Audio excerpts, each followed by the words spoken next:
Authorities in Arizona say they stopped the alleged shooter just hours before he went on a rampage, shooting Congresswoman Gabrielle Giffords and 18 others here in Tucson. An officer with the state's Fish and Game Department pulled Jared Loughner over Saturday morning after the 22-year-old ran a red light. However, the department said he was let off with a warning after a quick check on him produced no outstanding warrants. We had one of our officers stop Mr. Loughner in a traffic stop. He ran a stoplight in one of the access streets on I-10 there in Tucson. We typically don't do very many traffic stops, but all of our officers are sworn and trained peace officers, and they can enforce all the laws in Arizona. Through his community college, Loughner had access to this YMCA, where 2 of the victims who died in the shooting were members. The YMCA doesn't have any records indicating how often Loughner used the facility, but Judge John McCarthy Roll came in just about every morning to swim.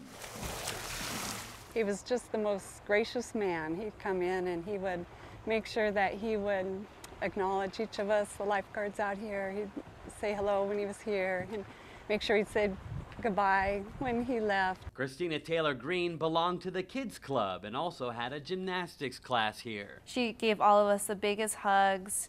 She'd always say, like, I love you to us and stuff. She is a sweetheart. She would color pictures for us. I still have some of the pictures that she drew me. Back at the hospital, Giffords continues to make strides. Doctors say she's making small movements on her own and tugging at her hospital gown. Doctors say she's still in critical condition but are extremely pleased by her progress. And I'm happy to state that none of the downward events have occurred at this time, which is exactly what we kind of want to happen at this point. And that we have really decreased the amount of sedation that we're giving her, and as a result of that, she's becoming more and more spontaneous all the time. The surviving patients aren't the only ones continuing to heal from the rampage. The Tucson community is still rallying around each other to lift their spirits. The outpouring of support extends all the way across the country to Washington, where Wednesday a shaken House of Representatives passed a resolution saluting the victims and stating that threats of violence cannot silence the voices of any American.